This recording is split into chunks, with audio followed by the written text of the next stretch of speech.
Uh, let me. Okay, and the recording is started. Let me remind everyone on Zoom to please mute your microphone during the presentation so we don't have any disruptions. And then you can unmute if when we have questions and so forth.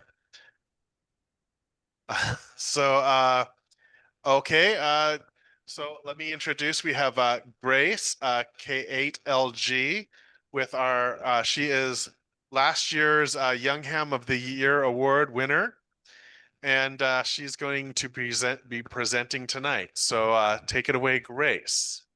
Yeah, good evening, everybody. Thank you so much for having me. Hopefully you're doing well. As I mentioned earlier, I'm currently in Ohio. So I'm on the Eastern time zone. Just finished my busy day at university. So we'll go into the presentation. This is a presentation that will be a bit about me and then a bit about how I see amateur radio and then how you can help others. So I call it Beyond the First Contact. So of course, some things I like to start off with about me to get to know me. I'm 19 years old. I'll be turning 20 in December. So I've been licensed since 2021. So when I was 15. So I'll be coming up here on 5 years in the hobby pretty soon. I really still can't believe it. And that's something that when you think about getting people involved in ham radio, they don't really immediately see what their journey might have ahead of them. I currently hold an amateur extra. That was something that I saw my father had his extra, and I said, I need to be able to work the same people you can work. And so I pursued my amateur extra. Additionally, I'm very involved in amateur radio satellites. I know when I was speaking with your club member there that you had a presentation previously about amateur radio satellites. So if you haven't got involved in them, let me know. I can help you out there as well. We won't be focusing on that this evening too much, but definitely encourage that. DXCC and satellite, phone, CW, and digital, and then worked all states in those as well. Additionally, contesting. I'll talk about contesting and how that has been an important part as me as a young person. I've operated from K8LR in Pennsylvania, as well as Japan 62 Kilo in St. Lucia, and most recently in Curacao, just last month. As I mentioned, I can't really do a presentation without mentioning my family. My dad is on the left, Kilo 8 Delta Papa Doug, and my grandfather, Kilo 8 Yankee Sierra Echo, my grandmother, and my mother. I've been fortunate enough to have a family that has brought me into this hobby. And I know a lot of my friends don't have a family that is there and is able to provide and is able to see and understand the needs. If I want to get on HF, I have that in my family. But for you, as someone who might want to be getting another person involved, either a youth or someone else, you definitely need to be there to support them in that aspect and be able to encourage them, because they might not be able to have, you're going to be their support. So these definitely have been my support. A little bit about me. I was licensed because of my grandfather. My dad was like, hey, your grandfather is going to be celebrating 60 years of being an amateur radio. And he's like, why don't you just take your test? I'm like, okay. I studied, I passed. I made my first contact with him, and having that beautiful first contact, starting out really well in the hobby was important to me. So this is what we're going to talk about tonight. How I took my first steps in amateur radio, what's keeping me active, engaging youth that you come across, and then looking forward where I see ham radio headed. So I mentioned I didn't get licensed till I was 15, but that doesn't mean I wasn't surrounded by amateur radio. From a young age, there you can see my dad was getting ready to pursue amateur radio satellites for himself, and I'm there. So even if you have someone who you're like, hey, maybe you have a grandchild, a sibling, another person in your school or in your high school, having them be exposed to amateur radio, especially even me here in the dorm. My roommate, she's not an amateur radio operator. Hopefully by next semester, hopefully by next year we'll have her license, but just having her see what I'm doing and getting the exposure without putting a lot of pressure on is definitely what's important.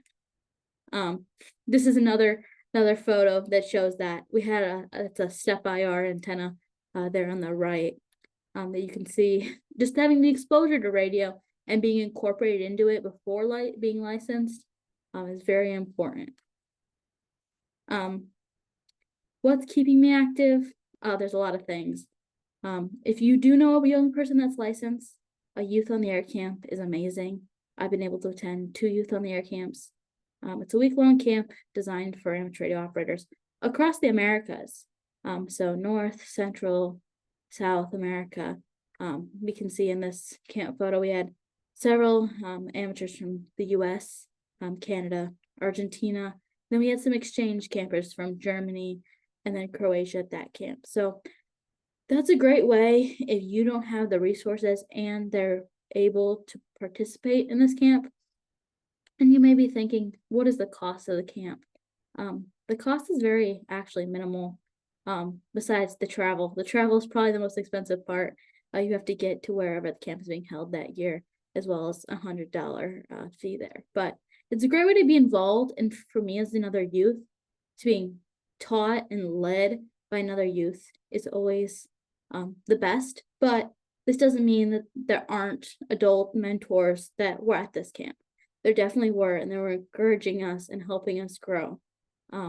They focus on hands-on learning, making new friendships. A lot of those people in that photo, I still text with, message with, get on the air with, make a QSO every now and then. So during the camp, we do amateur radio satellites, contests, and kit building, high altitude balloon launches, really getting the youth involved in everything, which is great. And inspires youth to keep going. So this camp focuses on retention of the hobby, which I really appreciate myself. So when I go back, of course, you want to be able to help and be that support. When I went back home, I had my parents and my family, but some kids, they go back home and they don't have that support. So the local club, like yourself, definitely you want to support the youth and encourage them with what they're doing. Another thing that keeps me in this hobby is my family. As I mentioned, my first contact was my grandfather. The ARRL, I'm not sure if they still send them out, but I know you can get them and fill them out yourself. They give out the first contact award. So I was able to, I do have this piece of paper and I was able to get a photo of my grandfather with it. And it just reminds me where my very first contact came from. And that, it's very small, but if you can read it, it has my old call sign on it. And my very first contact with my new call sign was with him as well. So it's just remembering and building on top of that. Additionally, all these photos have my dad and my grandfather in them. I'm definitely following in their footsteps and what they've built for me, which is very helpful, as I mentioned. But these people in a youth's life could be the local club. It could be a mentor. You definitely want to be pouring into the life and encouraging. Well, I just have to reiterate it. These are all DXCC satellite certificates. So I am the 3rd generation to achieve DXCC satellite, which blows my mind. But there's stuff as youth, we really like to chase stuff. And this was something that my grandfather did first, my dad did, and then me did. And I know you were mentioning you have like POTA events on the weekends and like working on making contacts, making a little race, working the pile-ups. I know I've done a few POTAs, not too many, but definitely helps there. Satellite is very fast-paced. I know, I'm assuming he talked about it in the last presentation, but FM satellites specifically are very fast-paced. They're very short exchanges. So your call sign and your grid square. So it makes it a bit overwhelming, but at the same time, it's very fast and it's planned out, basically. So when you put and you're helping a youth get on, you're not going to have the out of the order. So it's very predictable. You're like, okay, when you hear this person call you, you say your call sign and your grid square, and then you listen for them to say their grid square, and then you can give them a QSL. So it's very regimented. For me personally, that's what I like about satellites. Additionally, you have your linear satellites. They're very, you can just chat with people, a bit more calm. But of course, as a youth, and I don't know, maybe it's just my mentality, but I find that a lot of my friends as well really like chasing after awards. And when I was told that there are awards for working grid scores in the United States and in the world, that was starting my chase. Every pass, I'm looking for a new grid score. I'm looking for someone else who's portable, who's operating that I can work. Yeah. So amateur radio satellites has been from day one. But I've been a bit switching more over to contesting more recently. I've been able to do several contests, as I mentioned, in Pennsylvania at K3LR, and in Curacao and in St. Lucia. I do a variety of contests, but it also goes back to that mentality of competing. And I guess we see that today in the amount of video games. Personally, I don't play video games, but I know a lot of people my age, they like to video game, they like to compete against each other, and contesting is exactly that. Very high pace. Also contesting has that firm exchange where in CQ Worldwide you're sending 599 when we were in Curacao. You're not gonna get anything else than the signal report in the zone. So it's a lot more. Sometimes people think it's intimidating, but you know what you're sending. My first contest was let's see, the round, the ready, not the ready roundup. It's the ready roundup, but for sideband. So me and my mom did it. Very slow. People are out there that want to work you. Definitely, as I said, chasing those awards. I don't know. Somehow, if you can make it a competition, it drives people to get better. And then, as I mentioned, I was in Curacao for CQ Worldwide. And this was something that was an all youth, a mostly youth team. So we currently are 5 in the world for raw scores. So N4ML, he's a youth. W4IPC, he's also a youth. KN2P is a youth. DL3ON is a youth. EI5LA is a youth. V4GV, he was an OM that was joining us in mentoring and giving a bit of advice.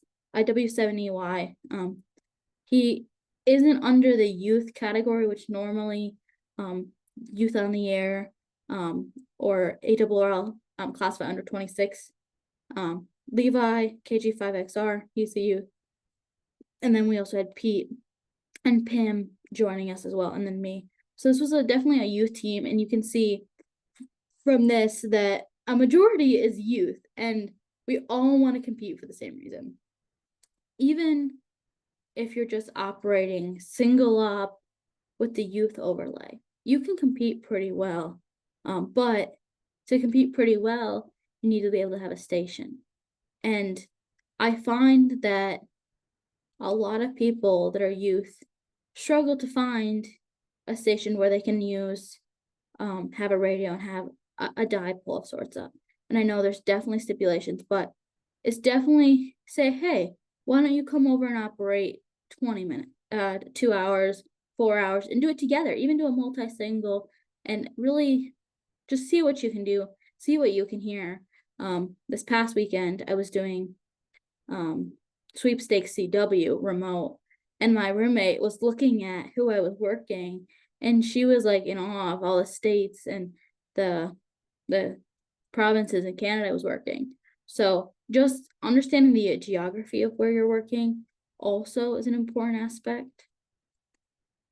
Another thing that takes time is community. I've had a very fortunate opportunity to meet a lot of people in this hobby, and getting yourself plugged in. I'm more than happy if you have youth in your club or have a youth to provide resources. But a lot of us find each other on Discord, which is it's like IRC, but it was changed. So, but we have several Discord servers where we're able to talk and communicate. which you think, okay, you're ham radio operators, let's be on HF 40 meters having our net. And that still does happen. But when you're in class and you want to be like, hey, can you tell me about this or that? So all these people, we can start on the top left. That's the youth team that was in Curacao. And in the middle, we have a group of us with the Youth DX Adventure. The Youth DX Adventure is also a great opportunity for youth.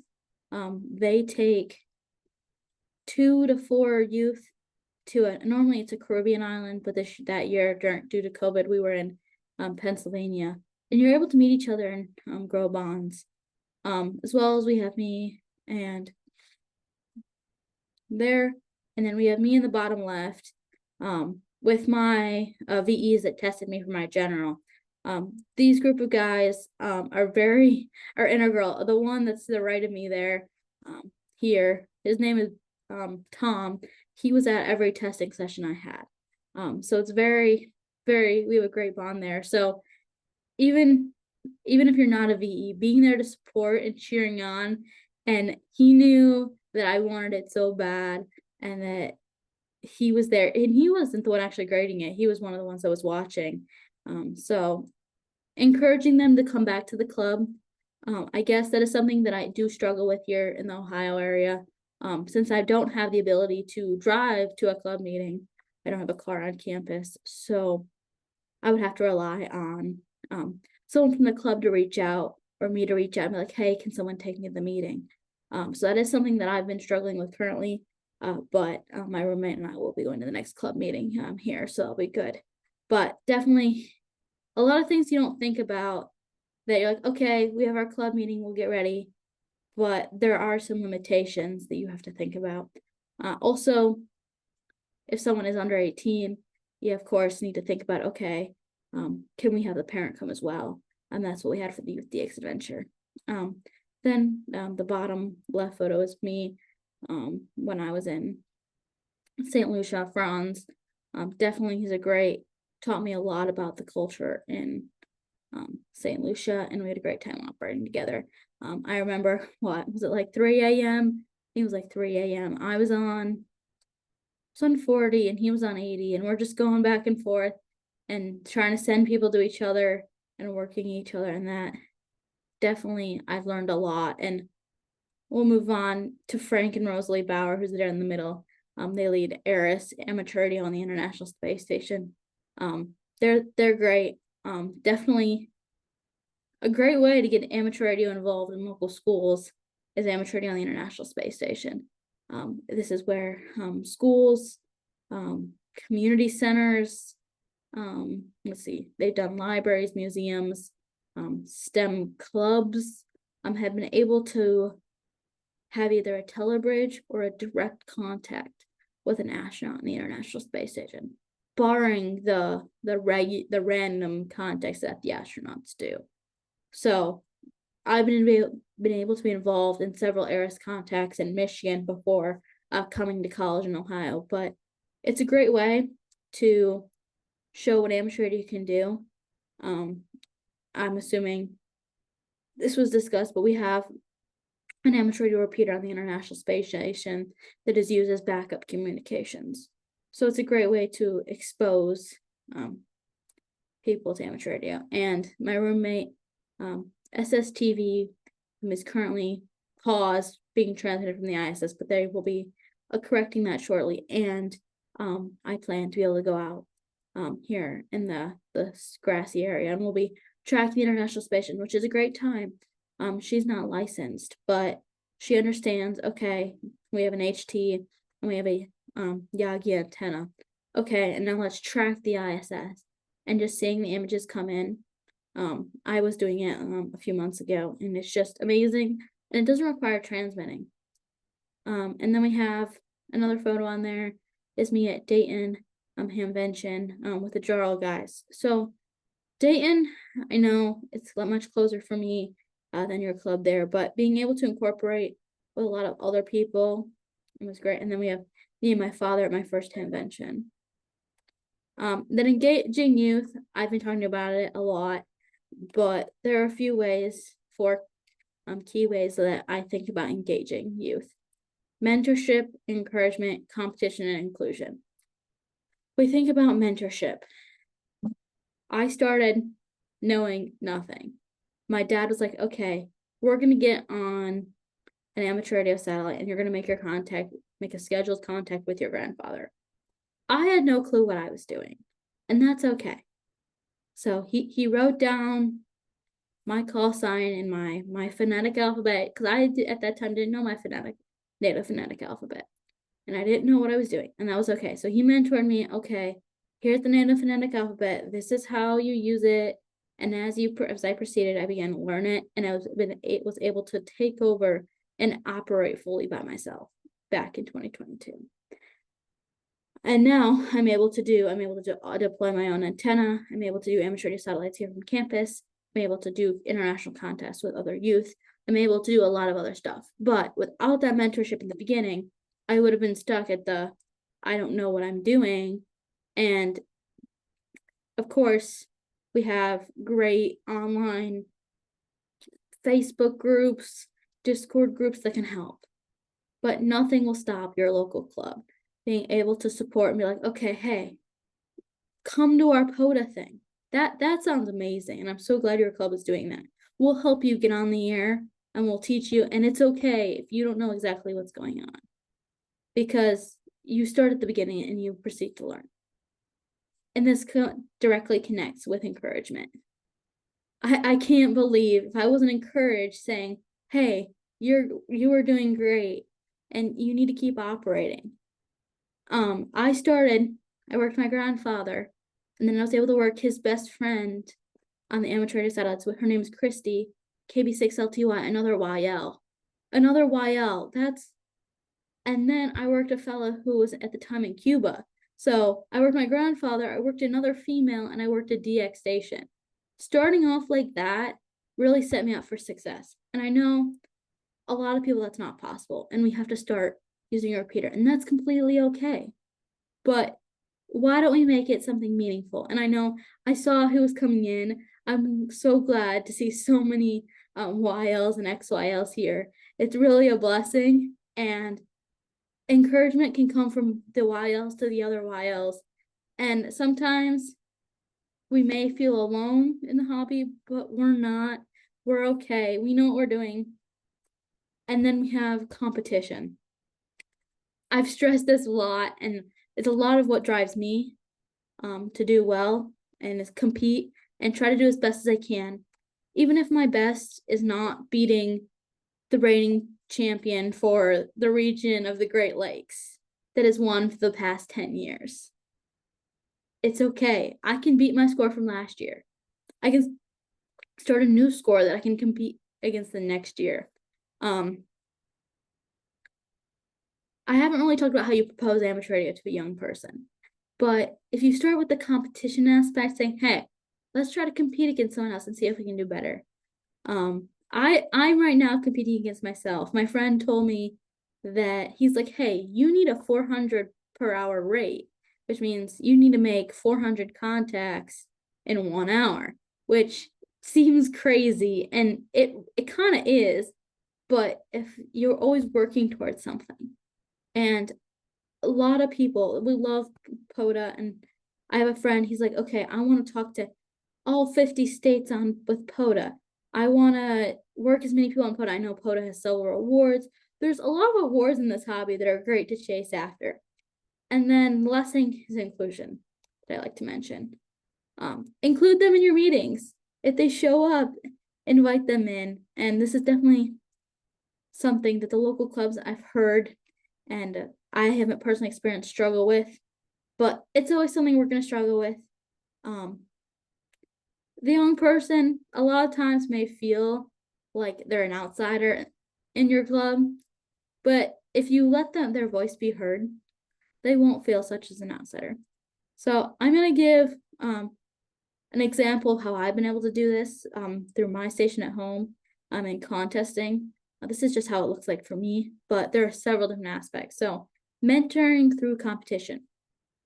I set out 2 years ago to operate as multi-2. So that means multiple operators and then 2 transmitters at the same time for IAR UHF contest. I, at the time, only had me and my dad. And I definitely thought, hey, I want to incorporate other people. So I invited Ian, which this is Ian, Kilo India 8 Alpha November, to operate with him, me, his dad, and my dad for the first competition. We did great. He started off, as I said, you don't know exactly what you're doing when you get into a situation that you haven't operated before. So had some coaching there. He did great. His dad did great. And then this past year, we did a full family effort. So his sister upgraded to her general. And so Kirsten, came over and operated. And definitely was a struggle for her. She is mainly a CW operator. So I was able to sit with her and listen to her and help her make sure the calls she was copying that she was confident in. And then we had my grandmother make one contact. And as I said, a lot of this I focused on how to encourage youth. But my grandmother, it was the same. I need to be like, hey, let's make this one contact. And this is the exchange.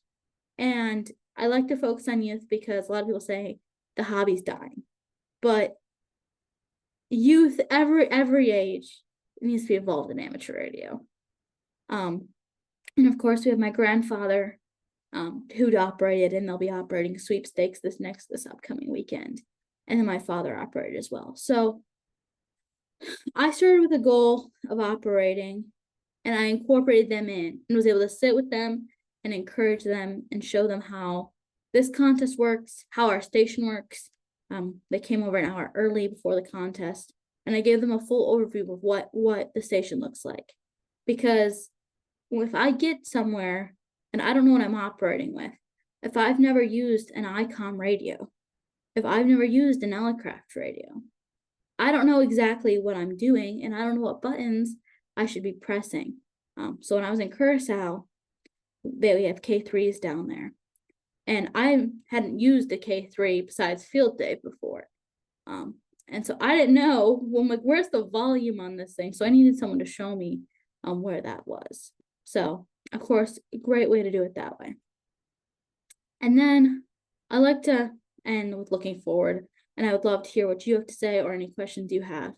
But Tim Duffy, K3LR, challenged me and other youth about 3 years ago to leave the hobby better than I found it.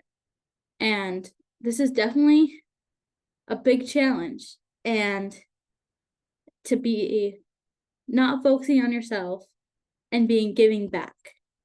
And me and the other youth there took that challenge from that day, leaving the hobby better than we found it, encouraging other people, not making it all focused on ourselves, and giving back and encouraging others and helping others.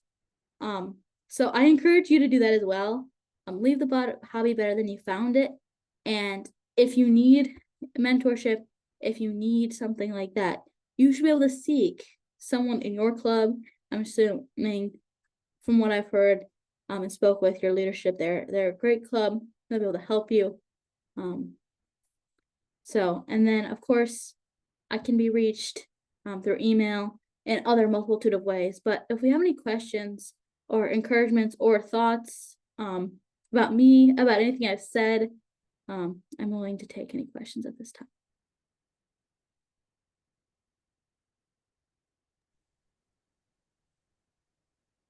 All right. This club has only been around about a year longer than you've been a ham. So it's a very young club. And you mentioned the Wilds reminds me that this club was the whole idea of it, and the founding of it was my late wife. So the club was started by a Wild. So there's all that. And the other Grace on there, she's been the one recruiting women into this club from the beginning. She was one of the first members, and she's been very active in doing that. And as far as you, with our youngest, he got his license at 6. I think he's 7 now. So just turned 7 after he got his license. So that's our youngest member is 7, and we won't talk about how old the oldest member is because she won't tell us. Anyway, let's see. There's got to be some questions around.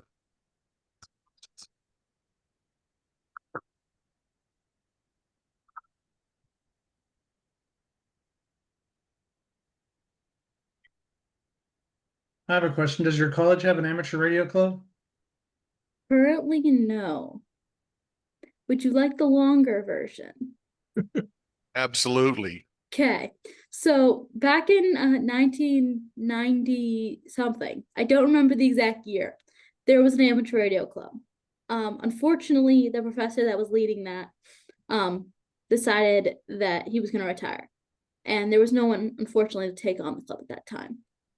So since then, there has not been an amateur radio club. Last year, I didn't do too much as a freshman. I was really focusing on doing my studying, operating remote when I could. I didn't really have too much ambition to do too much on campus. Since getting back, I have been a lot more active in trying to pursue getting a club. So currently we have one faculty member, he's not an adjunct, he's an associate professor. He's like a full-time professor, but he's not like a head professor, who attended the AWL Teachers Institute this summer and got his technician license. So we have a professor that's on staff that has his license.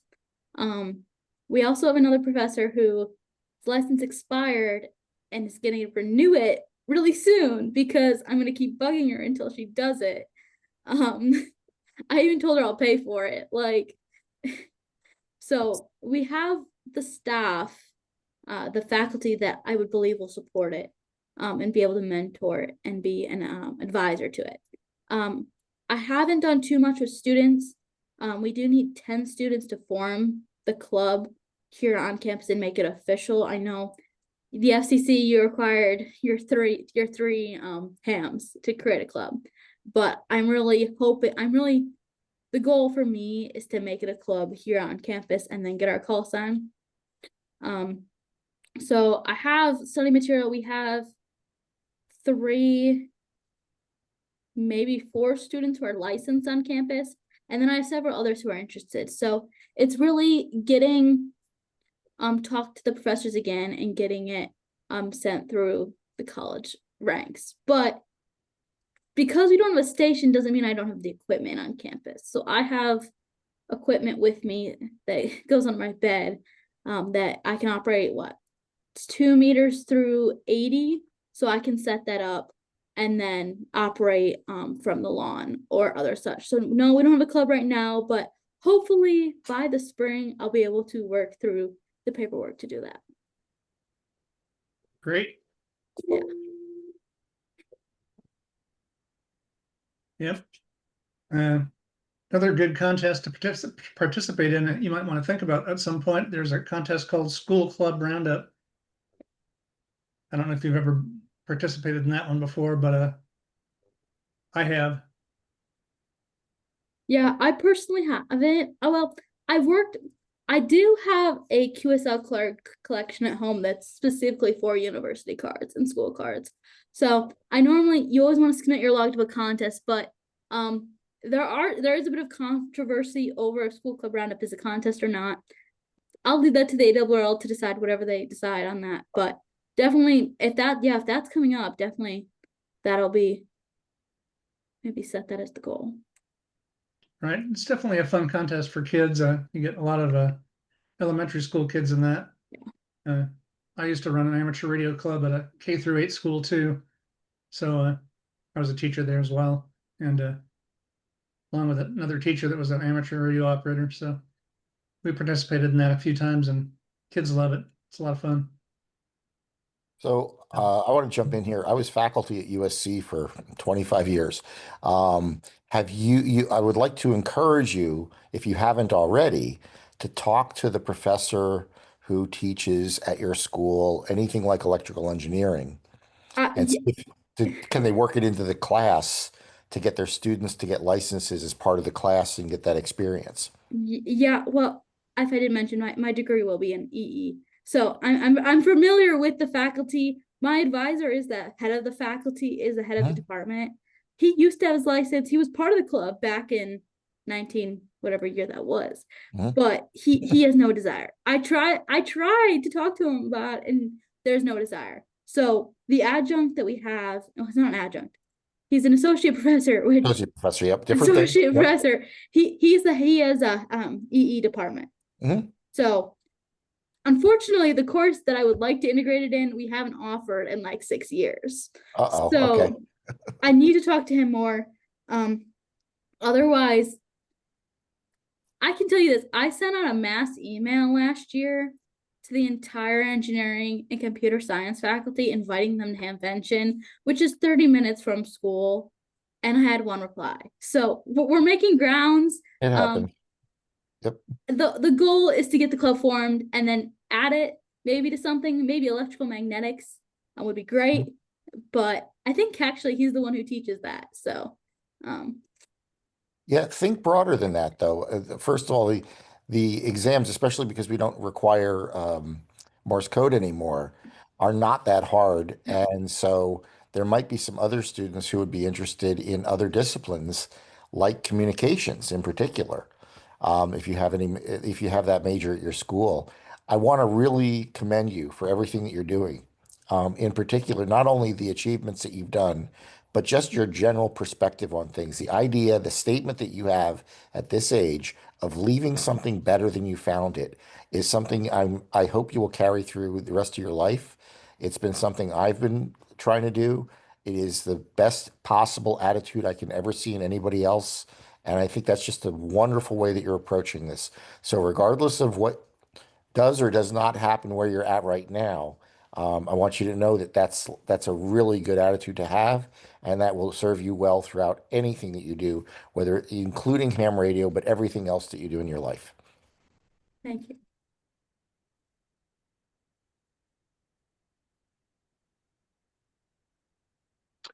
Do we have any more questions from anyone? A comment, if you don't mind. Go ahead. My name is Mike, and I will be at Dayton this spring, so I may walk into you and say hi. And I'd like to share with you that I've been teaching ham radio classes for a number of years, and the first thing you want to say is there's no more Morse code. That's the first thing that people will turn you down with without knowing the facts. And the second thing is that you can work the world, or you can work with a handheld, and that's it. And I also point out that the starter radio is from Amazon and under 50 bucks. That gets people's attention, especially when you're talking to a couple. Private communications, even if it's just across the Walmart. But another thing is, I point out to people that public safety is always looking for good technicians, good engineers. The starting pay at the city of Los Angeles, no degree required, is $49 an hour. And it's a union job. That gets people's attention, especially the military age people. I also tell them to go into the military and look for a fixer job, not a radio talker job. There's way too many job titles in the military that are talkers. Talking doesn't fix anything. Politicians have proved that. Anyway, but I'd like to congratulate you on what you're doing. And please get that school station going. The local community college out here just lost its station because the spark plug retired. And the original W6BAB call sign is now been reissued. And their Collins S line went in a dumpster when nobody was looking, which is very annoying. Anyway, I'll sign off now. Thank you. All right, thanks for your comments. Yeah, Tim, we found that talking to motorcycle clubs as well as bicycle groups, the bicyclists like to be radioactive as well. and that's how we recruited them in Middle Tennessee. Well, one thing I to know, I don't know if it's in California, but I know in Michigan and Virginia and several states have passed the hands-free driving policy. But a lot of those exclude amateur radio. Like specifically, it's written in there, Right. amateur radio operators are exempt. So of course, That's yeah, correct. great. That's great. Bikers will definitely be interested in that. Yeah, we had the same thing in Tennessee, that hands-free was an issue except for amateur radio operators. And we got the bicyclists really involved in it, especially with the big charity rides like the MS 150s and the heart rides and things like that they would do for charity. And then also with the motorcyclists, the different biker groups, usually marked groups, like the Triumph Riders or the Harley Riders or the Goldwing Riders or that kind of thing. All right, Mr. Harwick, back to you, Mr. President. Oh, back to the restaurant. Yep. Grace, I want to thank you so much for all your insights and doing this for the club. Yep. Thank you very much. We really appreciate it. That's a great story. And that's, yeah, as far as that the bicycle stuff, that was just Saturday. We did there was 1,300 bicycles on it. They call it a tour ride. So it was 1,300 bicyclists going from Upland to Pasadena and back. That's a 100-mile ride. So 100-mile, what they call a metric at about 60, and then a 30-mile ride, and then a family ride that did about 15 miles. So we had communicators in all the SAG cars and at each one of the rest stops, and it was a very, very busy day. The one thing I do have to say about it, the people that put that ride on, and it's a big fundraiser for them, but they actually gifted the club $500 for that day of communication. So that went directly into the repeater fund. So that's in a repeater bank account at the moment. Speaking of the repeater, I know we've had some issues recently, and when stuff like that comes up, you hear someone that's doing things that they shouldn't be doing, find the off switch, make the repeater go cold, and they run the other direction.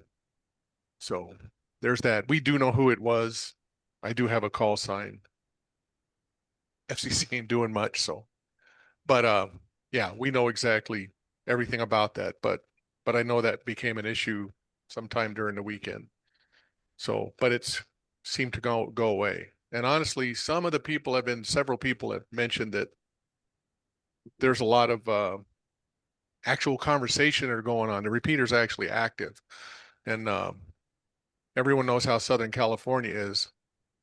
That's really not a common thing for a repeater to be kept warm. And ours is doing that. I'm really excited, very proud of that. So thanks for people that do that, and thanks for the people that have financially supported the repeater, because that means a whole lot. It's not a cheap endeavor keeping one of those machines running. Is that all I had? Oh no, I know. Oh, the one I know Mike was going to say this. We had to push radio in the park off. So Grace knows we don't just we do a POTA one day, the first weekend of the month, and the third weekend of the month we do what we call radio in the park. It's more of a social gathering. Still set up radios, and people. There's a lot of conversation, and people that really don't know much about it but want to learn about the HF stuff and a few other things. They show up, and it's a big social gathering. It's a educational thing. Huh? Oh yeah, we do the Marconi net too, which is another. Yeah, that was done this month, but it won't be done. Won't be done. Won't be done in December because we have a parade to support. And so Grace doesn't know what Marconi net. Some people do.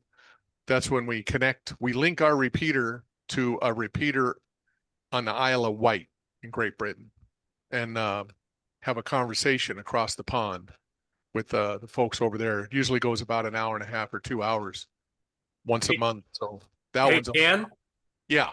the other day after the Marconi net, we didn't disconnect the two repeaters for about 2 days.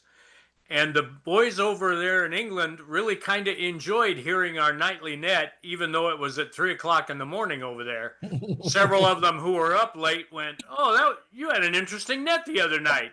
That was a weird question you guys were asking," and that kind of thing. So I got a lot of feedback that when the two were linked like that, we also kind of kept their repeater warm as well. That's great. Love that story. Yeah, that would be an interesting time of night for them. Yeah, the one thing I forgot to mention, Mike was talking a few minutes ago. Mike doesn't get a chance. WA6ILQ. And if any of you get onto Repeater Builder, that's a call sign you'll know that you'll recognize. He is the editor for Repeater Builder. He's a club member. Honestly, I spend most of Monday and all of Monday evening with Mike working on a commercial site over on over near Malibu. Yeah, we do that too. So yeah, I wanted to thank Mike for showing up, but I wanted you guys to know that yeah, there's some people on this in this club and on get to hop in on some of our nets. Very eclectic group, but Mike's been around a very, very long time, and that's what he does. When the guy that had actually the original content builder for Repeater Builder became a silent key, Mike kind of took on that deal. And Mike will be the first one to admit that he doesn't know everything about repeaters. So, but he's got a whole lot of people that give him input. And if you got input, you want to talk about the repeater you've got that's not there, he'd be more than willing to take your content, I'm sure.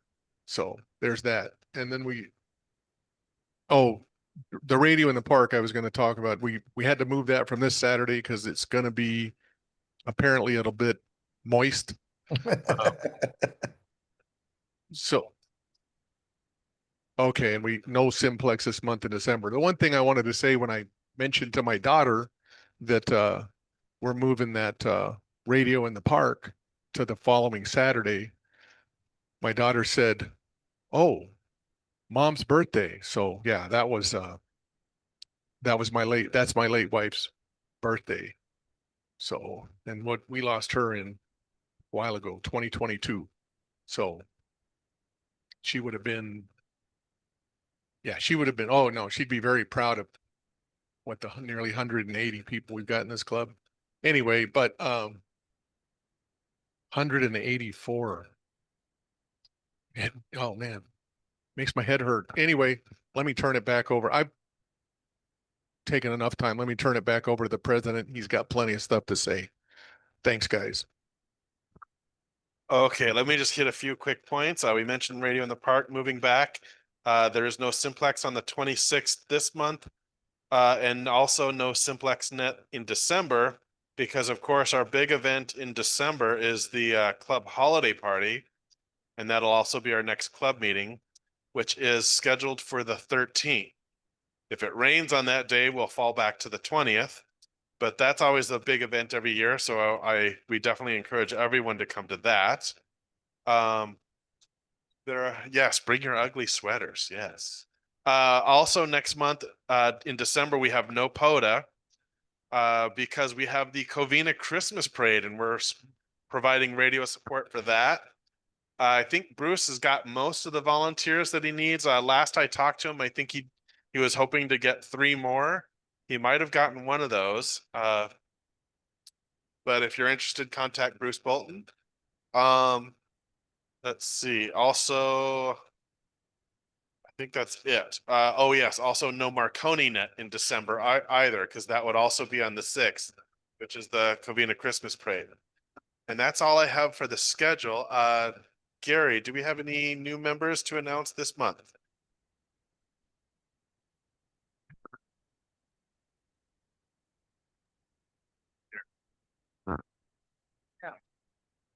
Yeah.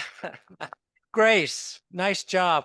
Very I was thinking if on campus there's any events like they were talking about the parade and different things, they may not have thought about how they could utilize communication to help make it better.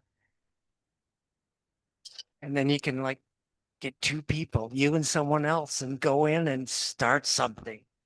You got to start the fire. But it's good. It's good. It's amazing. I don't think I could have done what you've done at 19, but hats off to you. We had actually all our members just came in October. And so we don't have anybody new really. They've all been mentioned in the weekly, treasurer's report and all that. Turn it over to Bruce. Bruce has got the treasurer's report, and also Bruce has some other information on the nonprofit status and all that. So go ahead, Bruce. I'll echo what everyone said. Grace, fabulous job, and I will also invite you to check out our website. If you join our club, you can join without paying any dues because you're a student member. So we don't charge dues to student members, so you feel free to join our club. Just fill out the online application. Tim, is it possible to share my screen? Yes, hang on just a sec.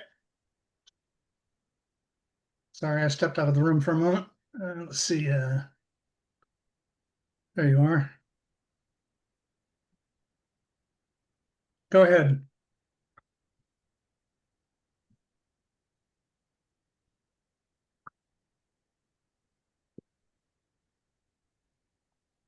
First, I got my treasurer's report. Can you see that? Yes. Okay, this is our cash kitty, which remained fairly stable last month. We did pick up three new members. Jennifer Wood, Ravago Jones, and Tony Evans. But the most important news is that we did get our application for tax exemption approved. And I'm going to see if I can get that on the screen here for a second.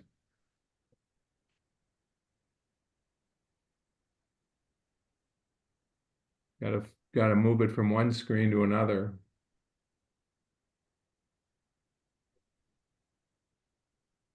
All right, I'm going to try sharing again.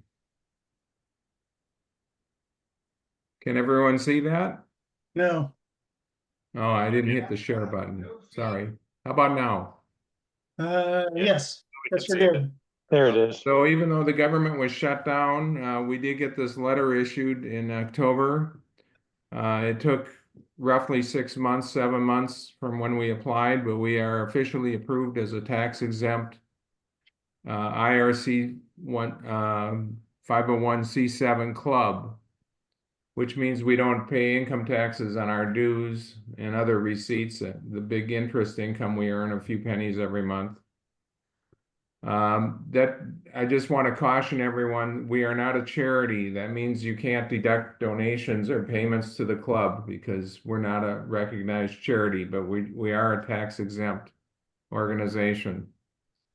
We've applied for California exemption. I expect that will come by in the next couple of months also. And that's the treasurer's report. I'll stop sharing if I can figure out how to do that. Stop share.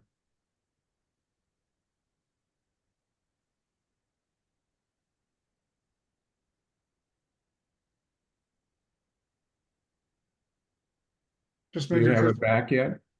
No, just move your cursor to the top of the screen and click stop share. Yeah, it's going around in a circle.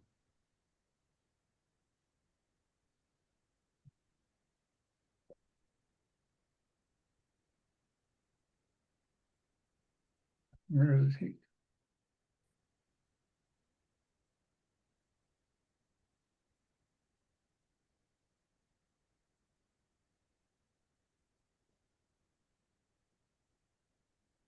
Okay, it changed for us here at the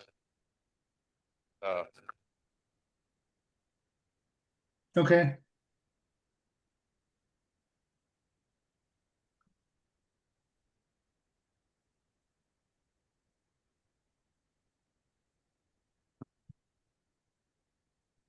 Okay, well, we can see everybody. We can also still see the share. Do you guys on Zoom still see the share? Yeah, I'm trying to figure out how to shut that down. Yes. Yes, we do. There's gone. There we go. All righty. It's gone. Success. Good. Okay. Okay, and I think that's all we have for today's meeting. So I think thank you to everyone. Unless anyone else has any questions, comments, announcements, complaints. I'd just like to say thanks to Grace. She did one heck of a job. I really enjoyed it. Yeah, I guess I have one more comment. From what I see, your club's doing great. I really appreciate it. Just so welcoming to me, even remote here. So I'm great to hear. Those parks on the air, POTA, those events really definitely get the community involved. You guys are doing great. Just Also- keep being encouraging. Yeah, also the nightly net has been very good at bringing in new people. You know, we get a lot of new people listen to the net and then join the net and then maybe join the club or come to the radio in the park. And Yeah, so keep doing radio in the park, even if it's maybe if there's 1 month someone you don't get a lot of visitors, but definitely keep doing that. Definitely something interesting. Yep, we've been doing it for a long time. It's a lot of fun. Everyone enjoys it. Thank you, Grace.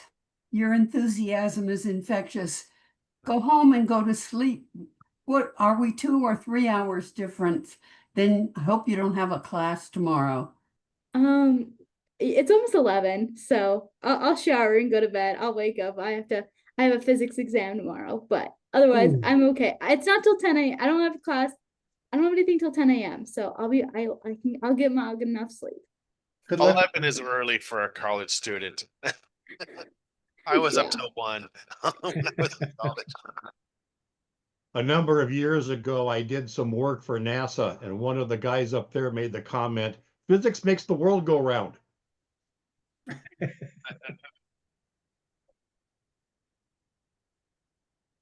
And Very good. Okay, thank you, everyone. So with that, I think we'll bring the meeting to a close and say good night, all. Thank you all for attending. And we will see you in 2 weeks at Radio in the Park on the 22nd is our next event. Good night, all. A week from this Saturday. All right. Good night, all. Good night. Good night. We are signing off.